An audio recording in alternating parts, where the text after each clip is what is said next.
ત્યારે આપણને પ્રોબ્લેમ એ થાય છે, કેટલીક વ્યક્તિ એવી હોય છે જેના સ્વભાવ વિચિત્ર હોય છે અને એ વ્યક્તિ સાથે કામ કરવામાં આપણે બહુ ડિફિકલ્ટી અનુભવ કરીએ છીએ કે આ માણસ કેમ સમજતા નથી. ધારો કે આપણને એવું કહી દેવામાં આવે કે આ દુનિયાની અંદર છે ને તમે કોઈ પણ 5 બાબતોમાં ફેરફાર કરી શકશો, સુધારો કરી શકશો. તો 1 મિનિટ વિચાર કરવા જેવો છે, આપણે શું સુધારીએ? જો આપણને એવી શક્તિ આપી દે કે તમે 5 વસ્તુઓ સુધારી દેશો તો આપણે શું સુધારીએ? ભારત અને ચાઇનાના સંબંધો સુધારીએ? શું સુધારીએ?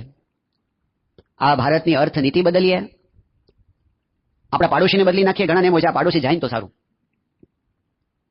ઘરના કોઈ વ્યક્તિનો સ્વભાવ બદલીએ? આપણી આર્થિક સ્થિતિ બદલીએ? શું બદલી નાખીએ? 5 વસ્તુઓ બદલવાની છે.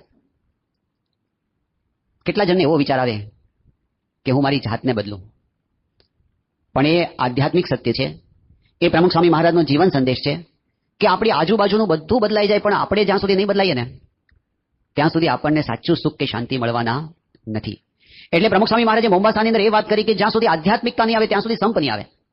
આપણને એમ છે કે એ વ્યક્તિ બદલાઈ જાય તો બહુ સારું, પણ ગઈકાલે આપણે જોયું તો સ્ટીફન કવિએ એવું કીધું કે don't expect other people to change, change yourself, others will follow you. આરંભ આપણે પોતાનાથી કરીએ કે આપણે જો બદલાશું તો સામેવાળા વ્યક્તિ ઉપર એની અસર થશે જ. અને પ્રમુખ સ્વામી મહારાજ એ જ વાત આપણને વારંવાર કહેતા.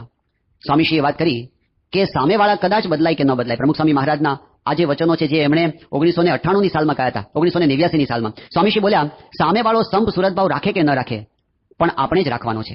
સામાની તો વાત જ ક્યાં કરવાની છે? સંપ સુરતભાવ આપણે જ રાખવાનો છે અને તે માટે આપણે જ ખમવું પડે, ઘસારો વેઠવો પડે, આપણા મનની વાતો મૂકી દેવી પડે, આપણા સ્વભાવ મૂકવા પડે અને એને અનુકૂળ થવું પડે, તો જ સંપ સુરતભાવ રહે. પહેલા આપણે બદલીએ તો બીજા પર એની અસર થતી હોય છે. આપણે બદલવું કઈ રીતે? સ્વામીશ્રીએ એના માટે સરસ સૂત્ર આપ્યું છે. એક વખત બાપાને એવો પ્રશ્ન પૂછવામાં આવ્યો, પરિવારની અંદર સંપ વધારવા માટે શું કરવું? સ્વામીશ્રીએ હજારો પરિવારોની સમસ્યાઓને સાંભળી છે, વાંચી છે, એના ઉકેલ આપ્યા છે. એનો અનુભવ એટલો વિશાળ છે ને. સ્વામીશ્રીને પૂછ્યું ને સડસડાટ એમણે પોતે એવું નહીં કે મને અઠવાડિયાનો તમે સમય આપો અથવા તો હું થોડાક પુસ્તકો વાંચી લઉં અને પુસ્તકોમાંથી તારણ કાઢું અને પરિવારમાં સંપ માટે કયા કયા મુદ્દા જોઈએ વિચારીને તમને કોઈ એમ નહીં. સ્વામીશ્રીને જેવો પ્રશ્ન આપ્યો અને સ્વામી સડસડાટ 4 મુદ્દા લખી નાખ્યા. કેવી રીતે પરિવારમાં સંપ રહે? એક મુદ્દો સ્વામીશ્રીએ લખ્યો કે એકબીજાને સમજવાની કોશિશ કરવી. બીજો મુદ્દો લખ્યો મોટું મન રાખવું. ત્રીજો મુદ્દો લખ્યો સત્સંગ કરવો અને ચોથો મુદ્દો લખ્યો ઘર સભા કરવી.